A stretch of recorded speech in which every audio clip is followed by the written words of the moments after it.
नमस्कार। सधैँ झैँ आज पनि यस श्रीमद् भागवत महापुराणको चतुर्थ स्कन्धको आज म 8औँ अध्याय लिएर उपस्थित भइसकेको छु।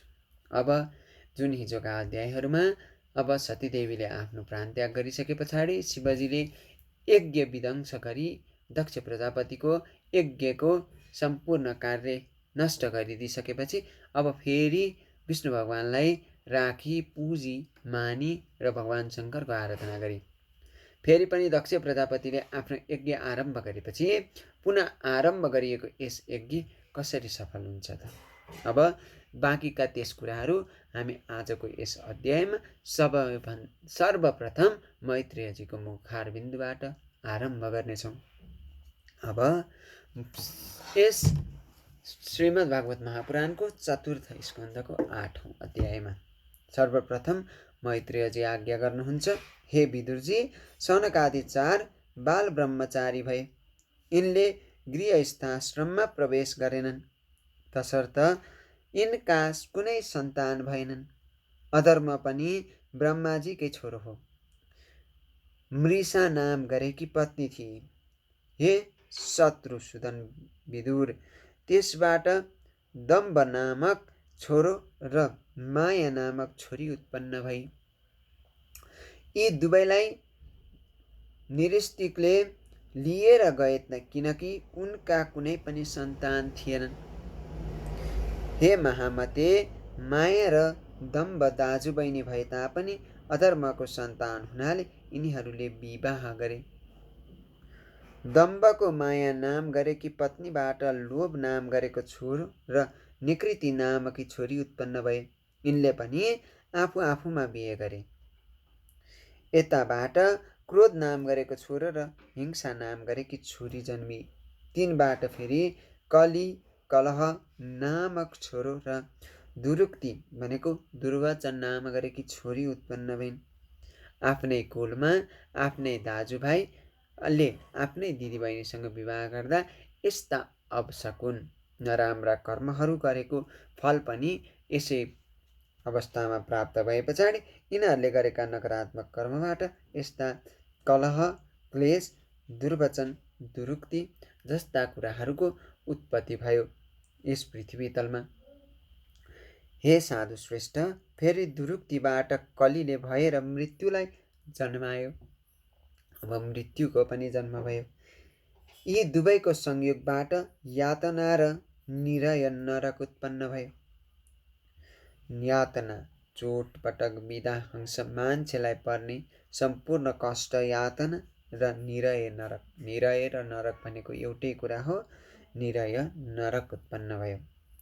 हे निष्पाप विदुरजी, मैले संक्षेपमा तिमीलाई यो प्रलयको कारण रूप अधर्मको वंश सुनाए।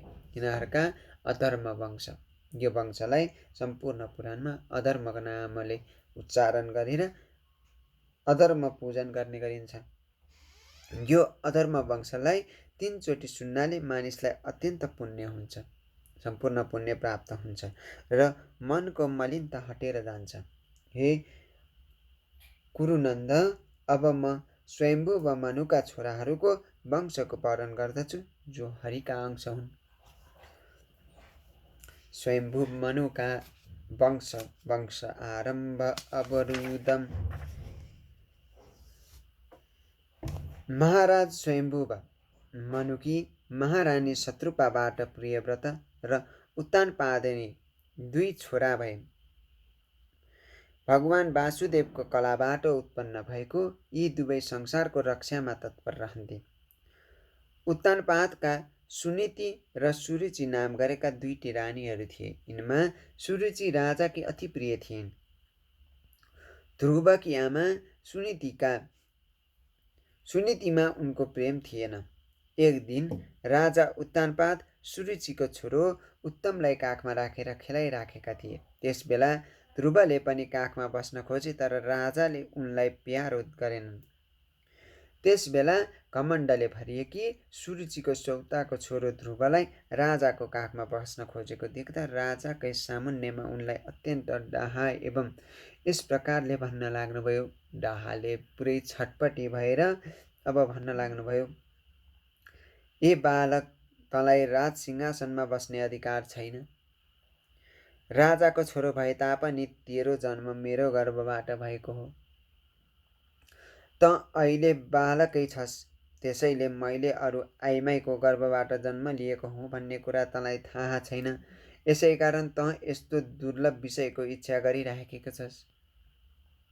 तँलाई राज सिंहासनको इच्छा छ भने तपस्या गरेर परमपुरुष श्री नारायणको आराधना गर अनि उहाँको कृपाले मेरो गर्भबाट जन्म ल्याऊ।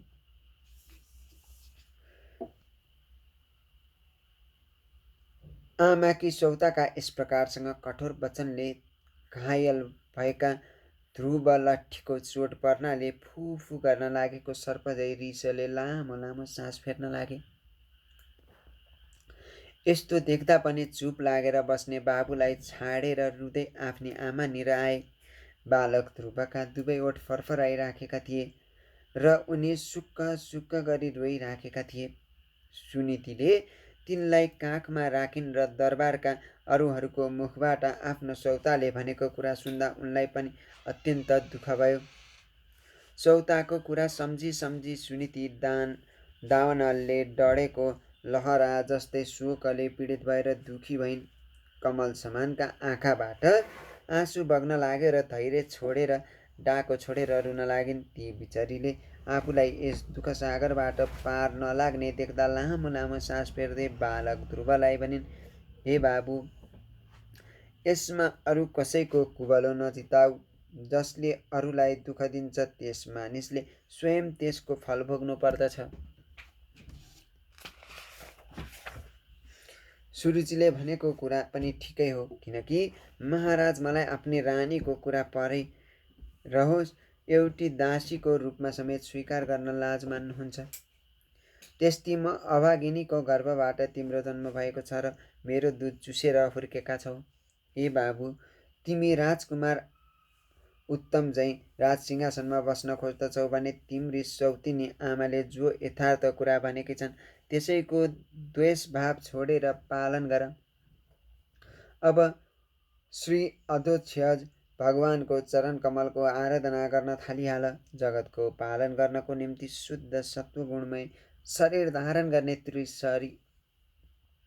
श्री हरिको चरणको आराधना गर्नाले नै तिम्रा जिजुबाजे ब्रह्माले त्यो सर्वोत्तम पद अर्थात् सत्यलोक पाएका हुन्। मन र प्राणलाई जित्ने मुनिहरू समेत ती चरणको वन्दना गर्दछन्। यसै गरी तिम्रा बाजे स्वयम्भू मनुले पनि धेरै धेरै दक्षिणा दिनुपर्ने यज्ञद्वारा एकाग्र चित्तले उनी भगवानको आराधना गरेका थिए। अनि उनले लौकिक एवं अलौकिक अरूको निम्ति अति दुर्लभ सुख तथा अन्त्यमा मोक्षपद समेत पाएका थिए। हासिल गरी यस ब्रह्माण्डमा बसिरहेका विराजमान गरिरहेका छन्। यसकारण ए बाबु, तिमी पनि उनी भक्तवत्सल भगवान हरिको चरणमा जाऊ। शरण पर। मुक्तिको इच्छा गर्ने योगी जन समेत उनको चरण कमलको बाटो खोजिरहन्छन्। स्वधर्म पालनले पवित्र भएको आफ्नो चित्तमा उनी पुरुषोत्तम भगवानलाई बसाउ र सबैतिरको प्रेम छोडेर उनैको भजन गर। हे छोरा, म त तिमी कमलनयन भगवानलाई छोडेर अरू कसैलाई पनि तिम्रो दुःख दूर गर्न सक्ने देख्दिन। जुन लक्ष्मीको कृपा दृष्टिको निम्ति ब्रह्मादि समस्त देवता कल्पिरहन्छन् तिनै लक्ष्मी दीपक समानको कमल हातमा लिएर सदा सर्वदा उनैको खोज गरिरहन्छन्। आमाको यस प्रकारको कामना पूर्ण गर्ने वचन सुनेपछि ध्रुवले बुद्धिद्वारा आफ्नो चित्तलाई शान्त गरी बाबुको नगरबाट बाहिर प्रस्थान गरिहाले। यो खबर सुनेपछि र ध्रुव के गर्न निस्केका हुन् सो पनि थाहा पाएपछि नारदजीले ध्रुवलाई भेट्नुभयो र उनको शिरमा आफ्नो पापनाशक हात मुसार्दै मनै मनमा विस्मित भएर भन्न लाग्नुभयो, अहो, अलिकति पनि मानभङ्ग भएको सहन नसक्ने क्षत्रियहरूको तेज कस्तो अद्भुत छ। यी ध्रुव अहिले बालकै छन् तापनि यिनले सौतिनी आमाको कडा वचन मनमा लिइराखेका छन्।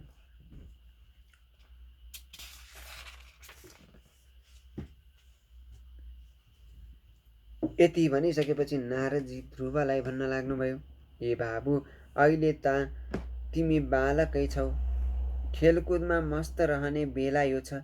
यस उमेरमा कुनै तरहबाट तिम्रो मन वा अपमान हुने कुरा त मैले बुझ्न सकिनँ। तिमीलाई मान अपमानको विचार भएछ भने पनि मानिसको असन्तोषको कारण मोह सिवाय अरू केही हुनै सक्दैन, किनकि मानिस आफ्नो कर्मको अनुसार नै यस संसारमा मान अपमान अथवा सुख दुःख आदि भिन्न भिन्न अवस्थामा प्राप्त भइरहन्छ। तसर्थ हे बाबु, समझदार मानिसले दुःख सुख मान अपमान जे भेटिन्छ त्यसलाई दैवले दिएको सम्झेर सन्तोष गर्नुपर्दछ। भगवानको गति अत्यन्त विचित्र रहेको छ।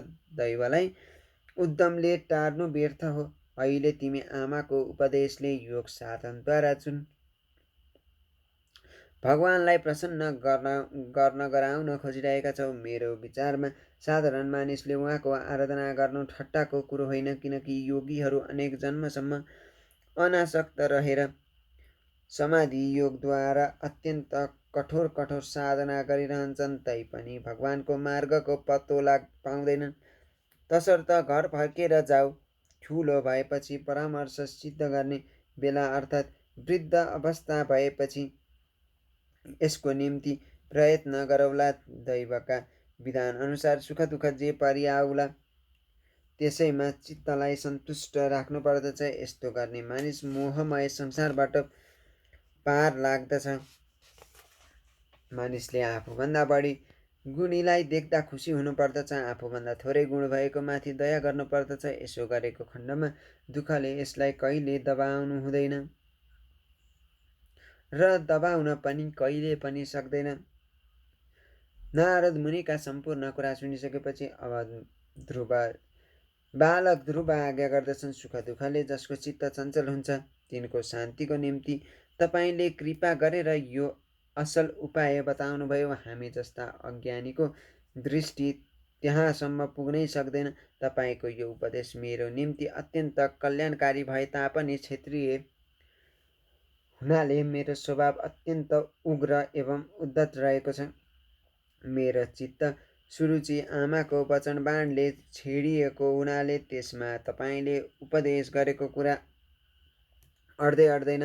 हे ब्राह्मण, म त्यो पद लिन चाहन्छु जहाँसम्म न मेरो बाबु बाजे न अरू कोही पुग्न सकेका छन्। तिनै लोकको यो सर्वश्रेष्ठ पद भेट्टाउने कुनै उत्तम मार्ग बताइदिनुहोस्। तपाईँ भगवान ब्रह्माजीका छोरा हुनुहुन्छ र संसारको कल्याण गर्नका लागि वीणा बजाउँदै सूर्य झैँ तिनै लोकमा डुल्नुहुन्छ। ध्रुवका यी कुरा सुनेपछि भगवान नारद अत्यन्त खुसी हुनुभयो र ती बालकमाथि कृपा गरेर यस प्रकारसँग सदुपदेश गर्न लाग्नुभयो।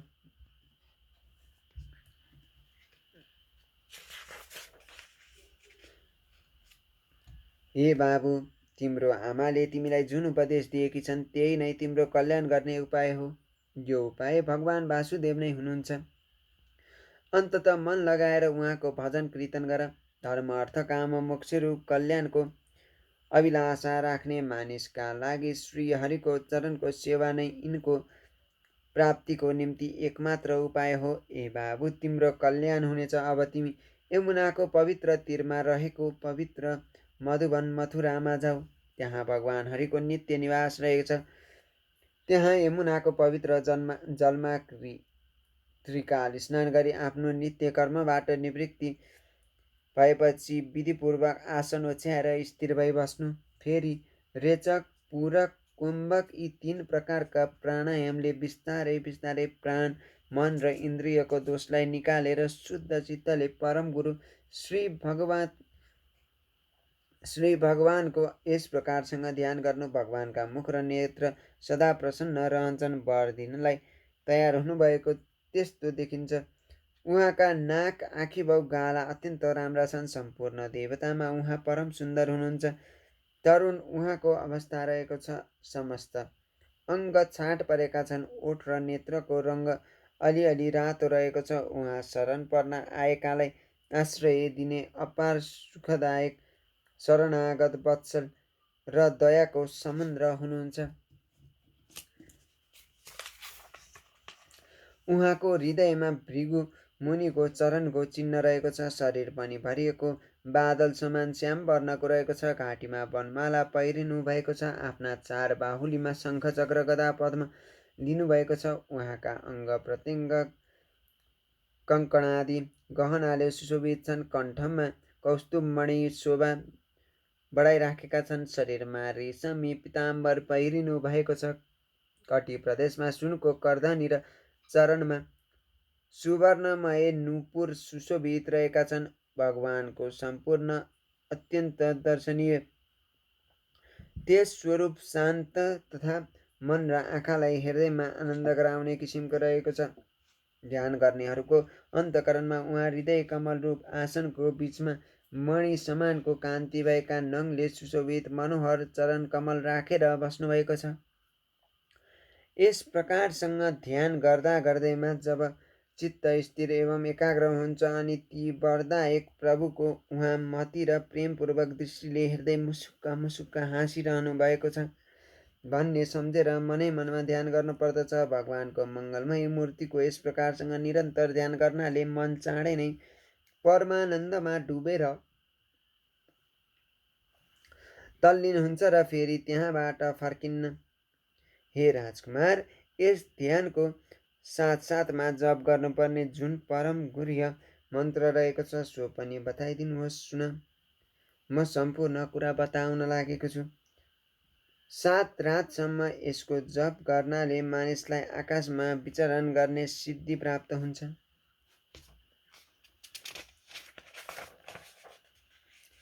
त्यो मन्त्र ओम नमो भगवते वासुदेवाय हो। कुन ठाउँमा कुन बेलामा कस्तो वस्तु उपभोग गर्ने, उपयोग पनि कस्ता वस्तुहरूको गर्ने, सो कुराको विचार गरी बुद्धिमान मानिसले यस मन्त्रद्वारा नाना प्रकारका सामग्रीले भगवानको द्रव्यमय मूर्तिको पूजा गर्नु पर्दछ। पवित्र जल, माला, जङ्गली मूल र फलादि, पूजामा चाहिने दुबो एवं अङ्कुर तथा भगवानलाई अत्यन्त प्यारो लाग्ने तुलसीको दल इत्यादिले साधकले प्रभुको पूजा गर्नु पर्दछ। शिला अथवा धातुले बनेको हरिको मूर्ति पाइन्छ भने त्यसमा नपाइएमा पृथ्वी र जलमा जहाँ हुन्छ त्यहाँ भगवानको पूजा गर्नु पर्दछ। पूजा गर्ने साधकले चित्तलाई बसमा राख्नु पर्दछ। मनमा प्रभुको चिन्तन गर्नु पर्दछ। शान्त र मौन रही जङ्गली फलफुलको स्वरूप आहार गर्नु पर्दछ। पुण्य कीर्ति भगवानले आफ्नो अनिर्वचनीय मायालाई स्वीकार गरी आफ्नै इच्छाले अवतार लिएर जुन जुन कर्म गर्नुभएको छ तिनको मनमा चिन्तन गरिरहनु पर्दछ। भगवानको पूजाको निम्ति जुन जुन उपचारको सेवन गर्नुपर्दछ भनेर माथि बताइएको छ ती सबैलाई द्वादशाक्षर मन्त्रद्वारा मन्त्रमूर्ति भगवानलाई समर्पण गर्नुपर्दछ। यस प्रकारसँग मन, वाणी र शरीरले भक्तिपूर्वक हृदय स्थित भगवानको पूजा गरेपछि निष्कपट भावसँग उपासना गर्ने त्यसको भावलाई उहाँले बढाइदिनुहुन्छ र उसको इच्छा अनुसार धर्म, अर्थ, काम अथवा मोक्ष रूप कल्याण समेत दिनुहुन्छ।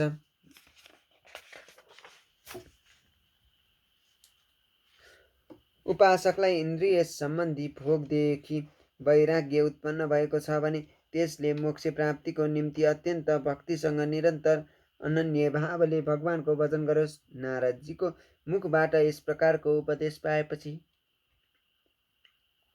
राजकुमार ध्रुवले परिक्रमा गरेर उहाँलाई प्रणाम गरेर त्यसपछि भगवानको चरणाचिन्हले पवित्र भएको मधुवनतिर लाग्दा भए। ध्रुवले तपोवनतिर प्रस्थान गरेपछि नारदजी महाराज उत्तानपादको महलमा पुग्नुभयो र राजाद्वारा यथायोग्य पूजित भई आरामसँग आसनमा बसेर उनलाई सोध्नुभयो।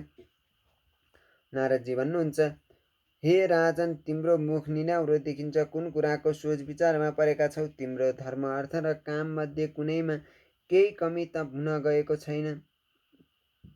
यस प्रकारसँग नारदजीले प्रश्न गरिसकेपछि राजाले उत्तर दिनुहुन्छ, हे ब्राह्मण, म अत्यन्त निर्दयी श्रीमतीको वशमा परेको छु। मैले आफ्नो 5 वर्षको परम चतुर छोरालाई र उसकी आमालाई घरबाट निकालिदिएँ, जसले गर्दा म पश्चातापको अग्निमा बलिराखेको छु। हे भगवान, यस बालकको कमल जस्तो मुख भोक तिर्खाले गर्दा निनाउरो भयो होला, थाकेर बाटोमा कतै लडिराखेको होला। त्यस अनाथ बच्चालाई वनमा बाघ भालुले खाइदिन्छन् कि? अहो म स्त्री लपटको दुष्टता हेर्नुहोस्। त्यो बालकले प्रेमले गर्दा मेरो काखमा बस्न खोजेको थियो, तर म पापीले अलिकति पनि उसको मान राखिनँ। यस प्रकारसँग राजाको कुरा सुनिसकेपछि नारदजी फेरि पनि भन्नुहुन्छ, हे राजन, आफ्नो बालकको चिन्ता नगर, भगवान उसको रक्षा गरिबक्सनुहुन्छ। तिमीलाई उसको प्रभावको पत्तै छैन। कुनै दिन उसको यस सारा संसारमा फैलिरहनेछ। ठुला ठुला लोकपालले समेत बडो मुस्किलसँग गर्न सक्ने काम पुरा गरेर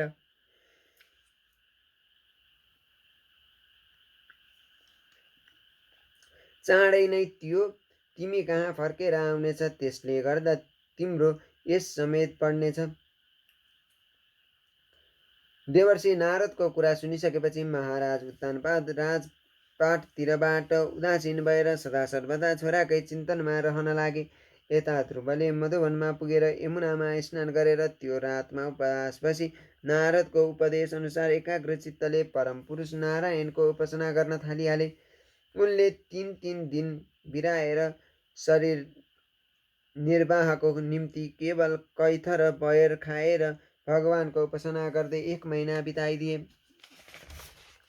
दोस्रो महिनामा उनले 6 दिन बिराएर सुकेर झरेको पात र घाँस खाएर भगवानको भजन गरे। तेस्रो महिनामा 9 दिनमा केवल पानी पिएर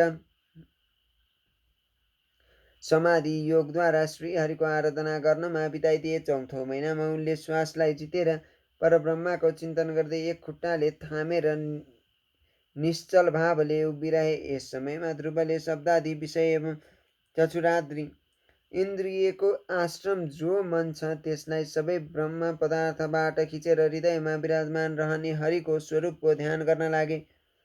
त्यसैले उनले यस समयमा भगवानको रूपलाई छोडेर अरू केही देख्दै देखेनन्।